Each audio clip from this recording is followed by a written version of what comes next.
Thank you for coming. I'm Lynne Cockrum-Murphy, also known as Dr. Lynne, and we're going to talk about living a joyful life and ending your suffering. 3 secrets to a joyful life, and that'll be the real focus.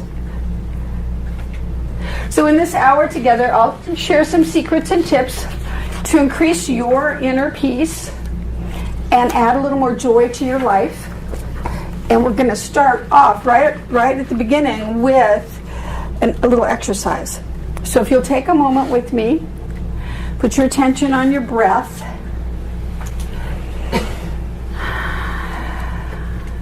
Bring your attention to your heart. And if you feel like it, close your eyes. And take another deep breath. And imagine going deeper within. Imagine lowering your barriers or your walls, the ones that make it easier for you to be in the world, to be out in public, to be in tough situations. But now we're going to lower them and open our heart just a little more. We're opening to receive because the universe has so much for us. And we're going to open so that we can have that. Within your heart, on a metaphysical level, are more chambers, sacred chambers. And if you put your attention in there, and imagine that stretching and opening a little more. Just breathe into it. And you'll receive even more from today's talk.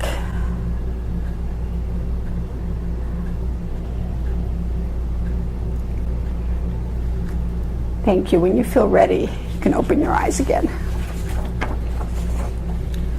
So this talk is for you.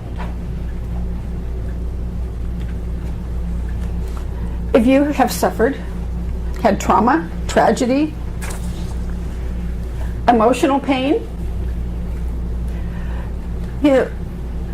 life is challenging. There's loss, there's illness, divorce, there's abuse, attacks, betrayal. And often from those kinds of things, we carry the grief and the pain and the shock with us. So we want to release what holds you back. And probably everybody feels a little more ready for joy in their life, a little more joy.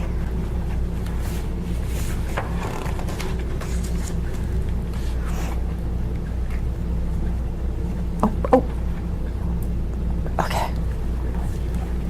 So what you'll hear today are 3 secrets to a joyful life, and at the end, you'll have some action steps and examples.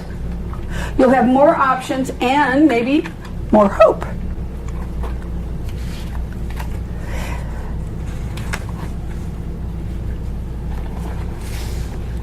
Know what might get in the way? If you've tried and felt like you didn't get results, or if you've had more losses and grief gets piled on top of grief and doesn't get healed or processed. Sometimes, with not getting results, back to the first one, sometimes people go to a counselor, a therapist, and go, okay, this is going to do it. But sometimes they're inadequate. It's really hard on a person when that happens, but it does happen sometimes. Okay, denial. My example of denial is saying, oh, everything's fine. So when I was in my counselor training, the substance abuse counselor training, we would do group. And the instructor would be the therapist, and we would be the participants. And we would do a check-in at the beginning, and I'd go, I'm fine. And the students would confront me and go, you don't really seem like you're fine. I was shocked. No, I'm fine. And the professor said what that meant is that I probably wasn't in touch with my feelings. Well, we know since then I've gotten in touch with my feelings, and I'm good at that. But back then, I was like, I wanted to deny him. So maybe you've had an unsupportive environment with people who tore you down or undermined you. It could be people in your family. It could be a spouse. It could be people you work with. Or people who say unkind things and they tell you it's for your own good. To know the truth. Oh. So there's also isolation. And isolation is what we do because it feels like protection for ourselves. So that certainly can get in the way. I imagine, not just me, but some of you may have experienced some of those things on occasion.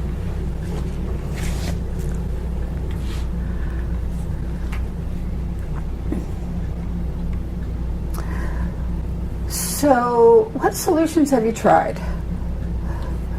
How many of us, and you don't have to raise your hand, how many of us have tried therapy?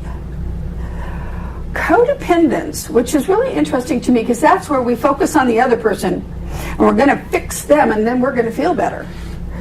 Which it might occasionally, temporarily, have some positive effect, but it doesn't help us on the inside at all. There are self-help books, and I think self-help books do help. But generally they're not enough. They're just like an adjunct or a tool.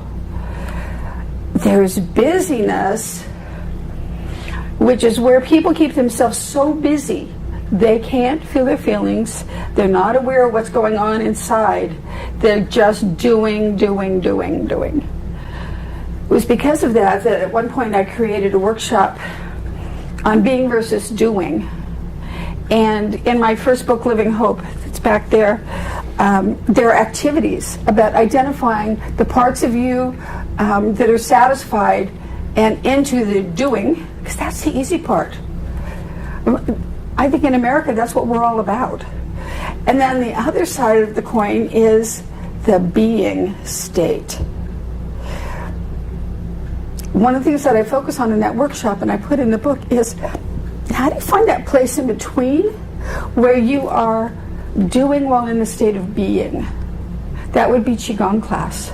That would be yoga. That could be walking in nature. For some people it might be gardening. Being in the state of being while doing. So there's a handout on my website too that has the chart and talks you through how to walk yourself through that. It's pretty useful. Usually I encourage people just to pick one thing that you might want to add in so you can have a little more being while doing. Okay, and prayer. There's effective prayer and there's ineffective prayer. I would say the first half of my life I used ineffective prayer because I always prayed for my mother to get better. And she pretty much did her own thing, stayed the same. You know, and I'm like, I thought prayer worked. Later on, with theta healing, I was studying at this, here at NVC, New Vision Center, I've learned effective prayer. So delightful. So today, you're going to get tangible strategies, actions, and ideas. Leave you with something really concrete. So have you wondered, how do I get the life I want? Sometimes feeling stuck. I know that's one of my least favorite. I don't like it when I feel stuck. Or the same problems keep coming up. You're like, I thought I worked on that. And it comes up again. Or resentments. Resentments can really make us sick. We want to clear those. Regrets, we can clear those too. Do not have to stay in that place.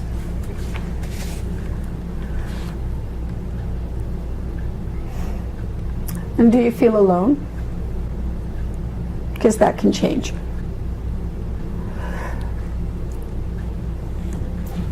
Well, everyone's suffered, and many have buried it. And you aren't alone. But let's do something about it. So, for example, I start my day with 3 gratitudes. And then I set my intention for the day. Granted, I forgot to do it today, but generally, I I like to start my day that way and end my day that way. So, for example, often in bed, first thing that comes to mind is, oh my God, I'm so grateful I have a big, fluffy, warm bed in a safe place. And usually my husband's right there. Unless he's already gone to work. But it makes me feel really warm and fuzzy. And so that's when I can, it doesn't matter if I repeat it every day. It's truly something I'm grateful for. So think about something that you might be grateful for. And if you wouldn't mind, Doug, my husband, my awesome husband, Doug, is here with the microphone. And he'll capture what you have to say. What are you grateful for? Children. Oh, sorry. My children. Okay. For a brand new baby day that I can create any way I want to. Martha's ready. Friends. Peace that I have inside my home. The birds singing in the morning. Sunsets. Up here. Doug? In the front row. My retirement and my husband.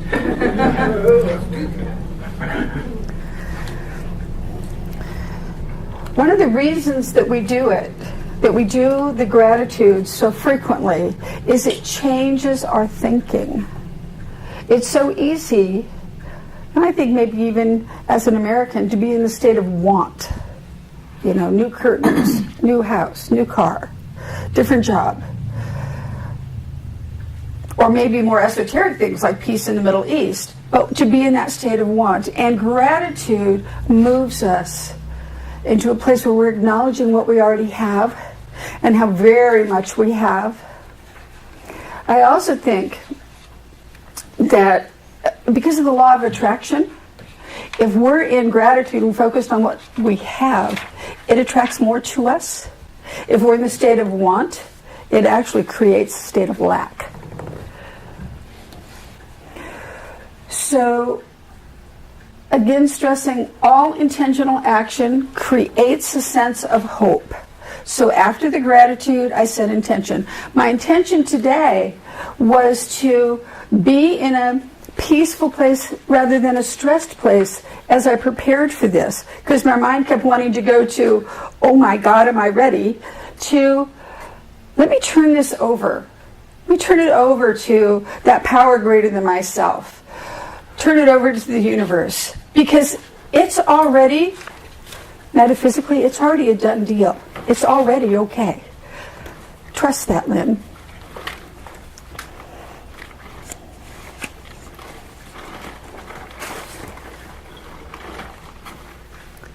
So today's big promise is that we can release a little of the pain in the past. Wash, rinse, repeat, because it takes more than 1 hour. And feel strong and certain and peace.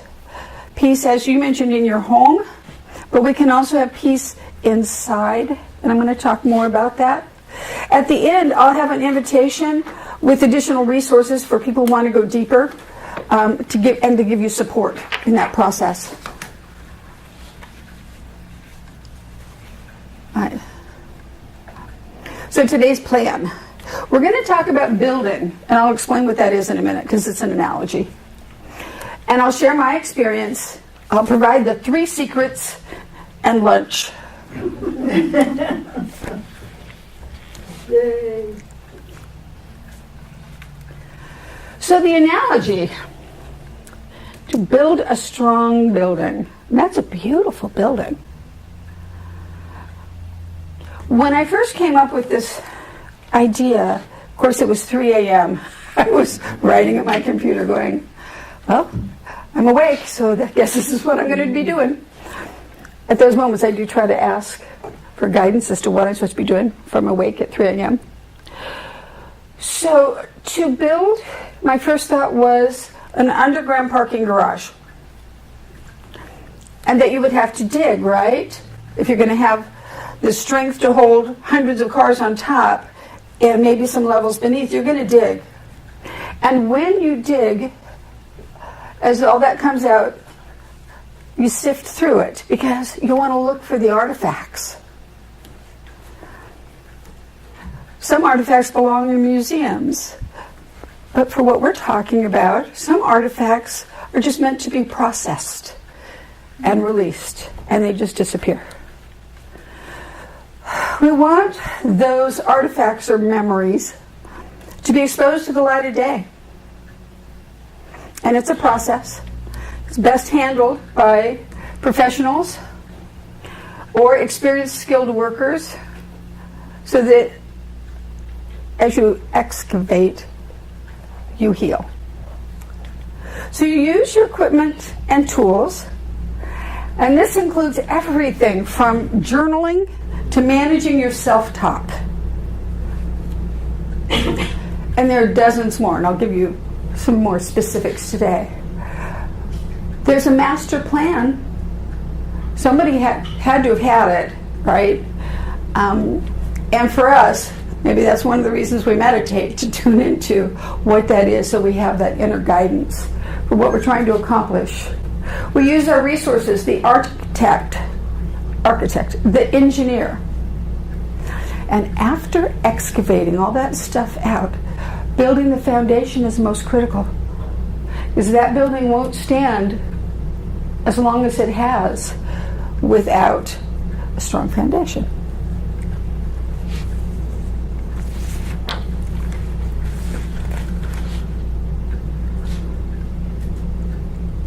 So my story includes, I put Macaulay Culkin on there to lighten it up a little bit.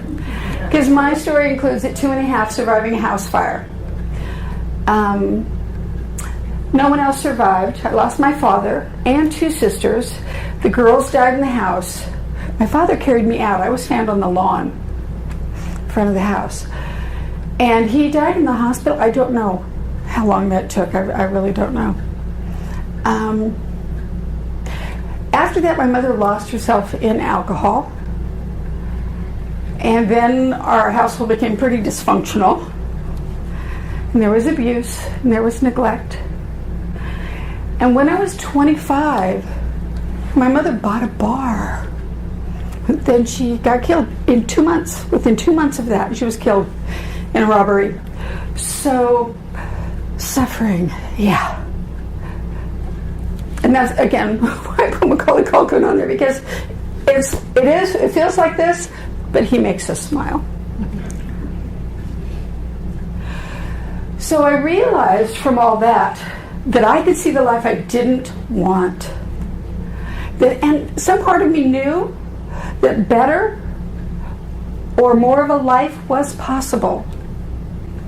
And then there was a part of me that couldn't stand being so unhappy as I was when I was really young. Well, even up into my 20s.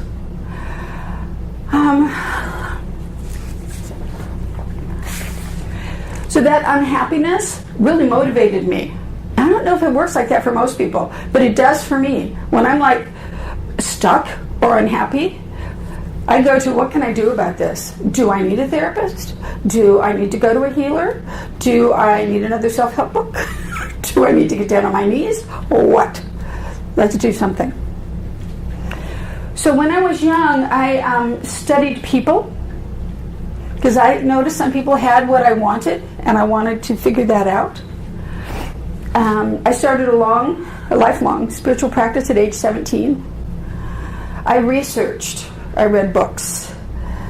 I remember reading things like, as a teenager, reading Alan Watts. I was about 16, 15. And Ram Dass, his Be Here Now book. And I think I was the only one of my friends that was reading that stuff. But it called to me. It gave me some answers, gave me some direction. I went on to live in 2 different communes. A Buddhist commune, as I studied Buddhism, age 18, 19, 20, a few more years in there.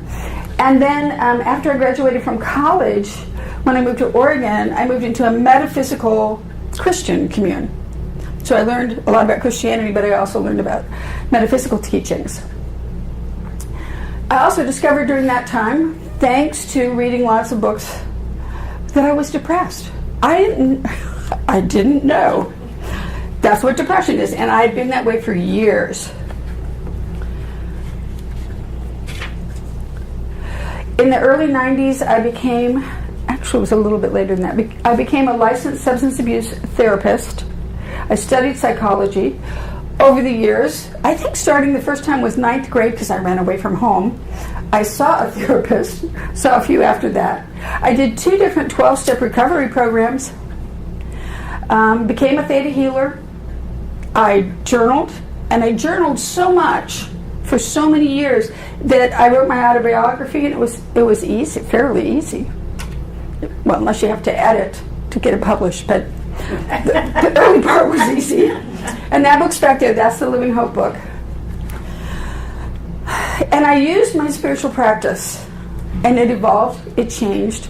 It's interesting because the Buddhism that did so much for me at one time gave me so many answers that my family's churches didn't seem to give me, although they gave me foundation. Buddhism started to explain things, and it's part of what I understand now, but I don't practice it on a daily basis. It was a type of Buddhism where you chant. And sometimes I get into that, and it really does the same thing for me as prayer and meditation. It's pretty miraculous. But I don't practice it on a regular basis.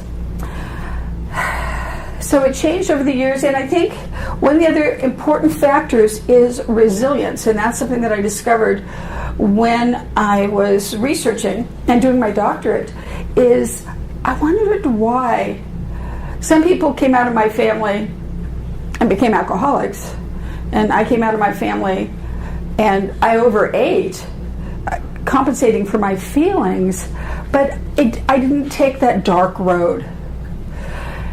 And I discovered that that's called resilience, and that there's a whole list of reasons that some people end up with that. Hi, come on in. So resilience research is a big deal now. There's a lot of information on it. It's something interesting to look up, but I'm not going to go into it right now. So the last thing on that slide is balance. And balance is still a big deal for me, that I must pay attention and stay in balance, because it's really easy to, play too much. Can you play too much? Probably that'd be something for me to think about, because I don't play enough. But getting out of balance, like eating too much, for some people it might be sleeping too much, working too much. Now that's one I can relate to. So staying in balance, where you have some time with friends and sometimes with family, but you also have your quiet alone time, that balance. So today, I live a spiritual life, and I have a good relationship with friends and family. I have a lot of good friends. I realize that. Now, I so appreciate it. And the family stuff, I worked on it to where the people that were abusive, and they're just not around anymore. I don't see them. And the other people are wonderful. The top left picture is last Christmas with my sister and her husband, and me and my husband, being down in Mexico, out on a boat. And then this Christmas, being here at the church, singing in the choir. Having fun. And that my work, the theta healing that I do, the counseling that I do, the other healing modalities that I use, it's fun. It may be work, but I finish with a client and I'll be like, God, I feel really good. And usually they do too. Not just focus on me. So already we practiced 2 actions for joy. We did the breath, lowering our barriers, opening our hearts to receive more. And we practiced gratitude, And we haven't even got to the three secrets to a joyful life. So back to a little dose of reality. Your experience, your pain deserves validation. Not to wallow in it, but to resolve it. You deserve relief. And I thought these statistics were pretty fascinating. In America, 1 in 7 are hungry. 12% live in poverty. Or that 1 in 7 children are born into poverty, which means that they don't have equal footing. They're here and trying to catch up. And I put the poverty on there because there were times that I was living in poverty. I was around 18, 19 years old, and I was on food stamps. Very humbling experience. Not comfortable. And then I added the ones about anxiety, depression, and PTSD at the bottom. Because I didn't realize there's more people identified with anxiety than the other two categories. 40 million, 18% of the population. Or with depression, 2 kinds of depression combined here, major and persistent. 19 million, that's 8% of the population. And then PTSD, 7.7 million. 3.5% of the population. That means that, in a room like us, there are people here, maybe in poverty, people with anxiety, people with depression, and people with PTSD. I was diagnosed with PTSD 35 years ago, about. Yeah. So these are just a few of the things that cause pain, and it doesn't include living with a family member who's mentally ill, or when your parents divorce, or just seeing a terrible car accident. We can be traumatized by something like that too. And then back to my point of you deserve validation for your experiences. I'm going to talk more about that.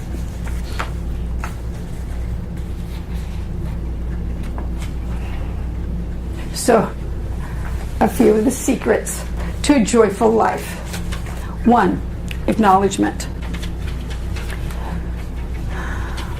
That your experiences deserve validation, and we will acknowledge that. And then we'll get into the resources, and then a spiritual practice, and why you want one.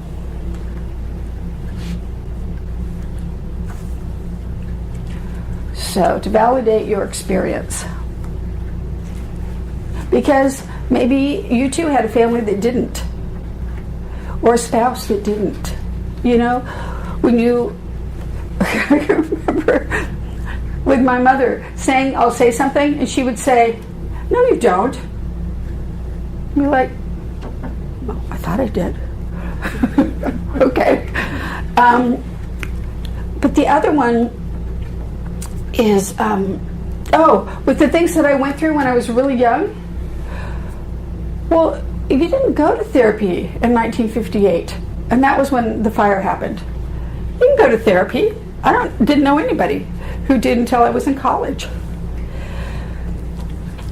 One of the points I want to make about acknowledging your experiences is that when we'll tell the story over and over again, for those of us who will talk about it, but sometimes no healing occurs in that. It's talking about it, but it doesn't resolve it. And so what I'm talking about is resolving it. So journaling, I mentioned it earlier, it's a really strong tool. It's something that if you do it every day, it takes you somewhere. For me, it led to a book, but mostly it's for taking what's here, what's locked in here, and getting it out so that you can see it more clearly.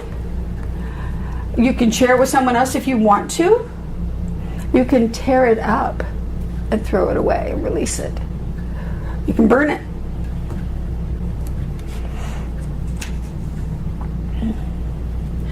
It also helps to journal as things come up daily. A friend recently told me about seeing an abusive situation on the internet and how she struggled with seeing it and re-seeing it for a day afterwards, and was sickened by it. And that's a great thing to write in your journal, tear it up, and throw it away. Just action step after action step to relieve you of that. So it can make you sick carrying stuff like that. You deserve peace. So minimizing is on there. Let me go back to autobiography. Autobiography is a tool in itself, and it's recommended. You can find a few books on it, and my doctoral dissertation was one of the books that was used and recommended by others in the field as a healing tool. They stressed autobiography is really valuable for seniors to evaluate their life, to look back on their life. It's also a tool that when you want to leave your memory and your experience for your children and grandchildren, it's a good tool for that. It's a healing tool, and mine just happened to turn into a book. Now, minimizing is where you pretty much act like it wasn't that bad. But those things are very individual. You think about how many people are divorced, but then if you ask a person, how was that? It was bad. Even if they wanted it, usually it was really rough.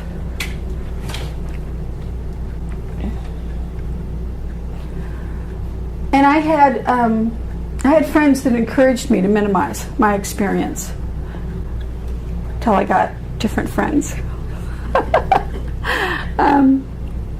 So an example of my family minimizing it was 2 years after getting out of the hospital, I put on my big girl kindergarten pants and started school. And no one acknowledged what I'd been through. It was just like I was just another little kindergartner going off. There was one person who acknowledged what I'd been through, and that's part of why I developed resilience. One person. And you may have had a significant person like that in your life too. It makes a huge difference in how you develop. So the key is acknowledge your experience, take steps to release it. And I emphasized here telling an empathic or an empathetic, skilled listener. Because you know all those people that you tell something important and they go, oh yeah, well I know that happened to me too. And they start talking about themselves. But we want you to have a person who says, wow, that must have been devastating. How are you doing? What do you need?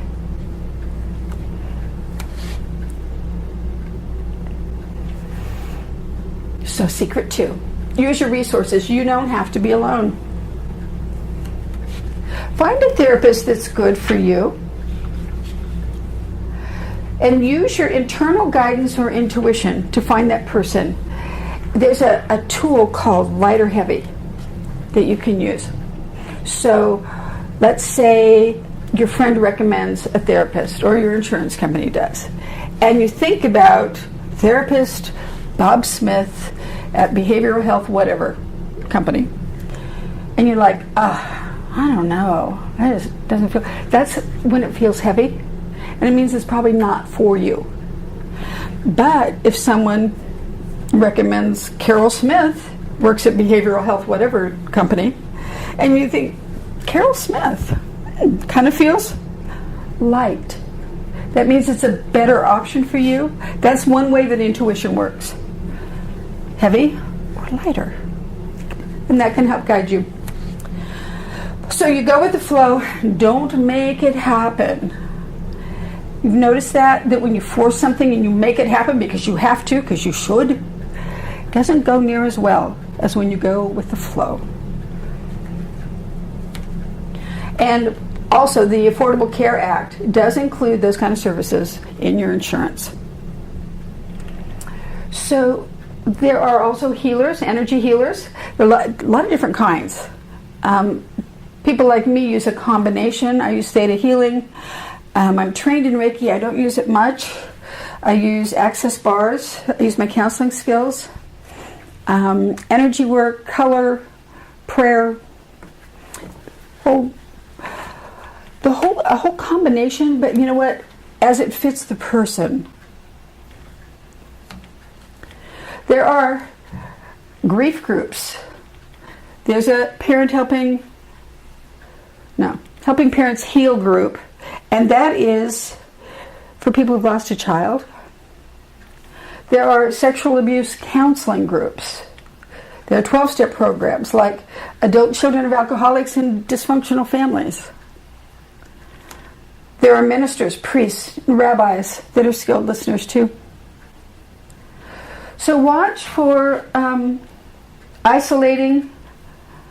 Isolating just makes it worse. Connecting with people, groups, programs make a difference. So, I mentioned self-help books and how I think they're great, but it's not the same as interacting with a person, developing a trusting relationship, putting your honest truth out there with someone who knows how to handle that. So use your resources. And number 3, spiritual practice. Such a big deal to me. You want one that's specific to you. Oh, I will change the slide. That's unique to your path. Fortunately, we're in America where you can be Buddhist, Hindu, Jewish, Christian, none of the above. Do it your way. I did find, though, that research even says that spiritual practice or belonging to a religion and being part of the community is actually associated with sustained happiness. Sounded good to me. So I also stress spiritual practice because this is building the foundation. Gives you something to fall back on, something powerful that's always there for you. It creates equanimity, and I choose that word because it's a Buddhist word, and I think it really hits the nail on the head with what is sustained peacefulness, so that when you're out in life, driving your car, and somebody does something idiotic, or somebody gets hurt, if you have a strong foundation of equanimity, then you get through that a lot better.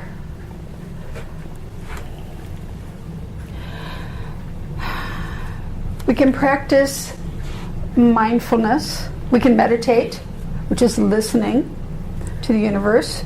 We can pray, which is talking to the universe. We can study. We can be in nature. We can give service, because that fills our cup up too. We can go to temple, or we can do none of those. This location is a new thought church, so quite metaphysical. And so it's been interesting. It's been good for me. I just joined a year ago.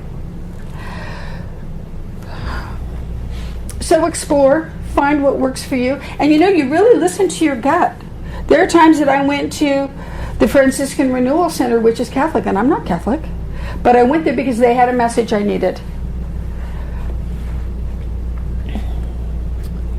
There are, my website has examples. It has meditations that you can listen to for free. You can take a theta healing class from me, and you can learn to meditate from the theta brainwave state. Because originally when I taught meditation, it was alpha state, not near as deep. I learned how to go deeper, and that's what I teach now. So the key is loving kindness, whatever spiritual practice you have, not punishing, because a lot of people grow up with a punishing God, and we're not going to do that. We don't have to. So you want a spiritual practice that makes you feel good, that you want to come back to again and again. So what's unique about my approach? I use proven practices, methods, and processes that I've developed through study, my licensure as a counselor, certification, and even my own healing to assist you in your healing. I've studied since I was a teenager. I became a licensed counselor in 2003, certified theta healer in 2013, and then a theta healing instructor in 2014.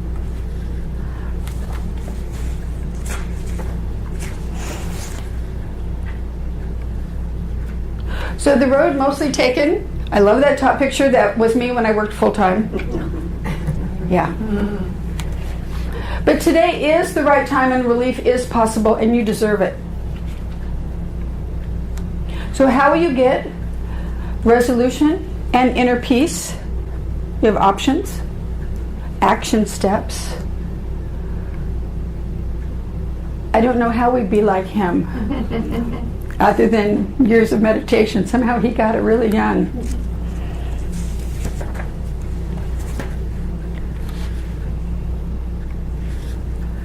So let's do a visualization.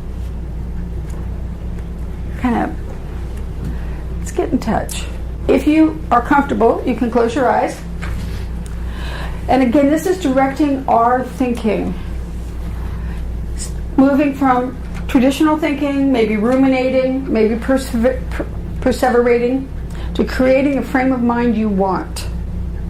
So think back on a happy memory, on a time maybe when you were a child, playing in the forest, playing at the beach, watching your children play. Memories that make you smile. Memories of times that you were joyful. Watching kittens play, puppies wrestle, or baby goats who just bound all around. You can have feelings like this, more positive, uplifting, anytime you choose to go there. You can open your heart a little more. You can let the joy that just naturally exists bubble up a little more, so you can feel it. You can notice maybe your energy is expanding out from you. If we can see your auras right now, I bet they expanded out another half a foot. So that happy place is always available in you. You have great memories. Just a matter of getting in touch. Thank you. Whenever you're ready, you can open your eyes. So consider your options. What path do you choose? Action and assistance or support? Or the same way you've been doing things?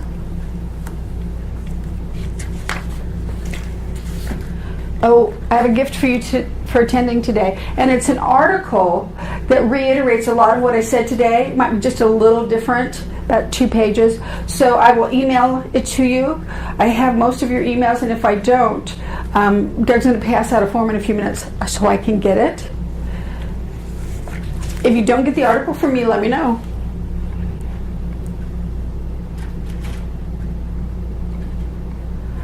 So the 3 secrets were to acknowledge and validate your experience, to use your wide variety of resources as you've been excavating or you go excavating again, to have the tools and use them to deal with it, to process it, so it really does you a lot of good.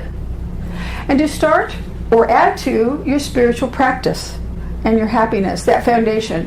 Whether you talk to the universe, to God, or you're Buddhist and you just want that emptiness inside again, or you talk to the feminine or the divine or the force, doesn't matter. It all works if it works for you.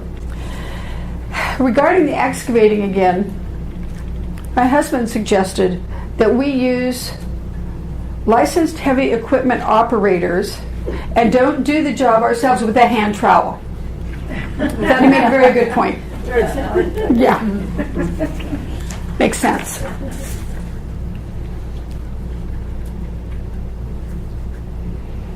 So if you want support in the healing process, you want that serenity and inner peace in that picture, you want to learn how to create synchronicity and miracles, to learn to set intention for your day, more methods that work, and to find grace and gratitude in everything. Even the stuff that you're like, why'd that happen? But eventually you can turn it around and you can see the other side. Doing that gratitude every morning, every evening, a fabulous, positive, life-changing habit.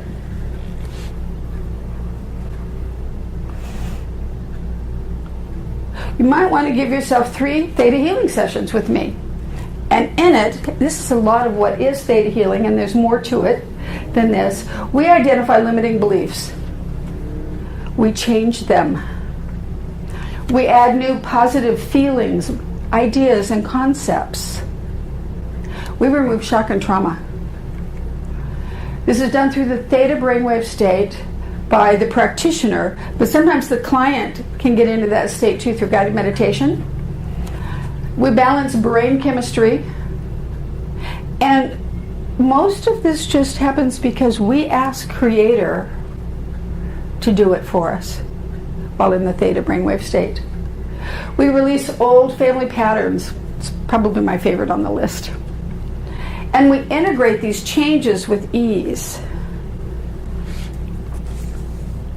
So I do the theta in conjunction with my counseling background. Together it's powerful and effective, and it works through the subconscious while you're conscious, so you're talking, but we're addressing the subconscious where things get lodged.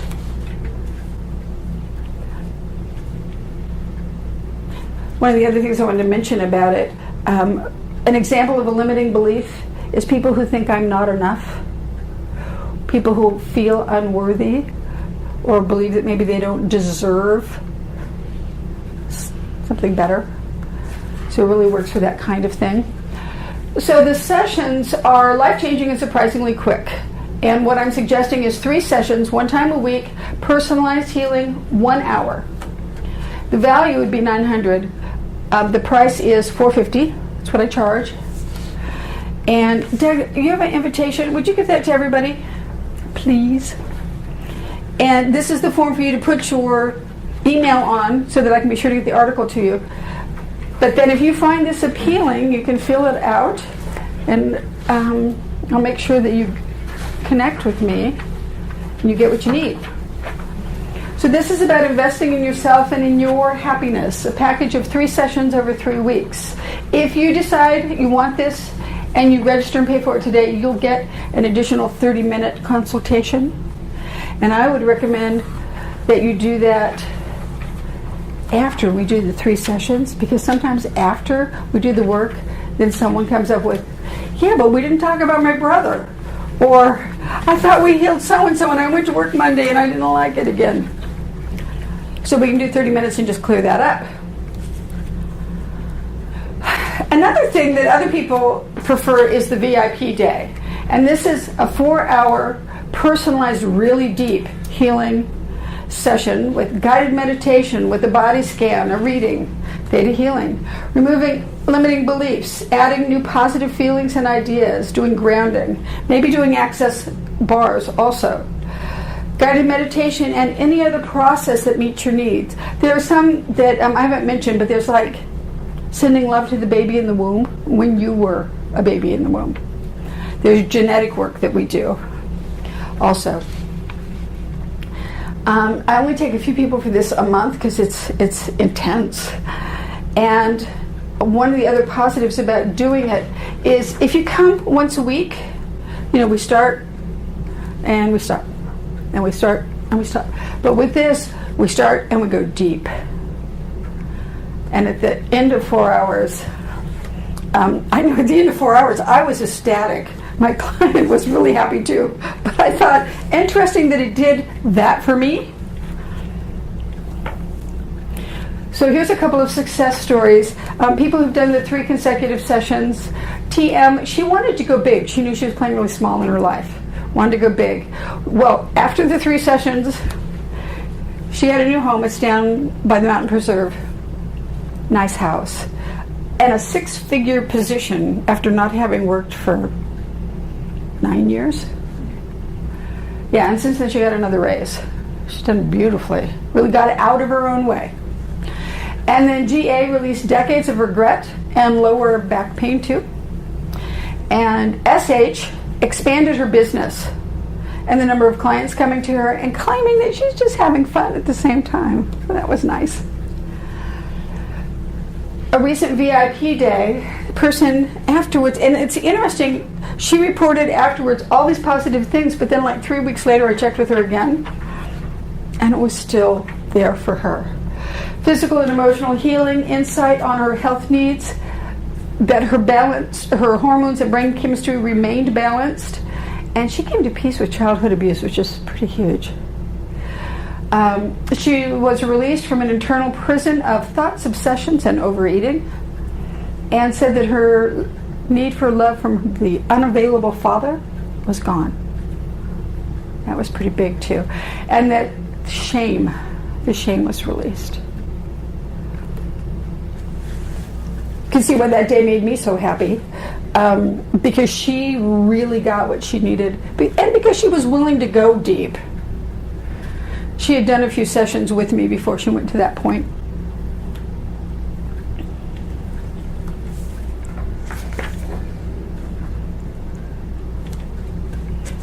So you will experience growth and change, and you will resolve past pain and trauma. And you will feel more at peace with life. Imagine what would be possible by you taking some steps and saying yes to you. Oh, there's another bonus, that if you register within 24 hours and pay half, that you also get a 15-minute one-on-one consultation with me to explore your most pressing need. And this one I would recommend that you do it before the 3 sessions, because then we can really hone in on what it is that you're looking for, what will give you some relief, and then we'll do the 3 sessions based from that. Just a few more slides. We'll be done a few minutes late.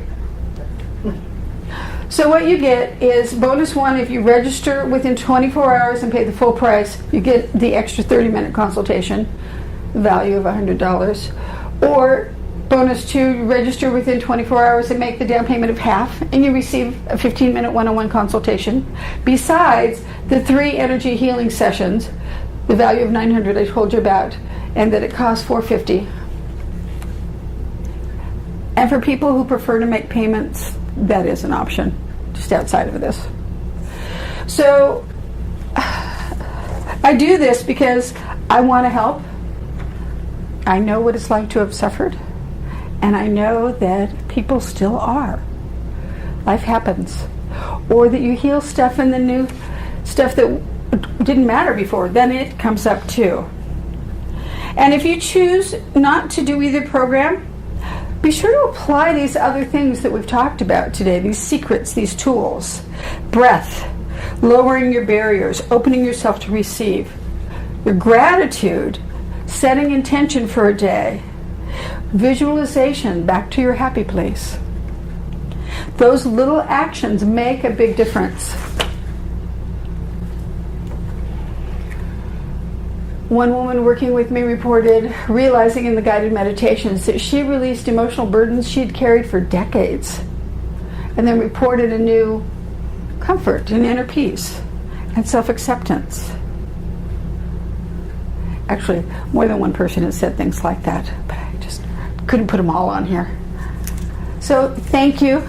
I so much appreciate you being here today.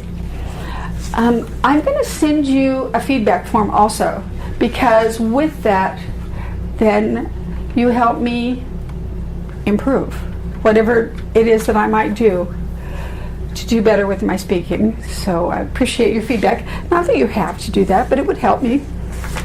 And then, if you have questions or you want more information, my phone number, my email. Most of you already have my email, my website, and a lot of that's on your handout. So if you'll fill that out for me and give it back to me, at least just for your email. If you don't sign up, do sign up if you want change. I would love to work with you. And thank you for sharing in this. You make me happy. You added to my joy. I hope I added to yours. Thanks. Woo-hoo!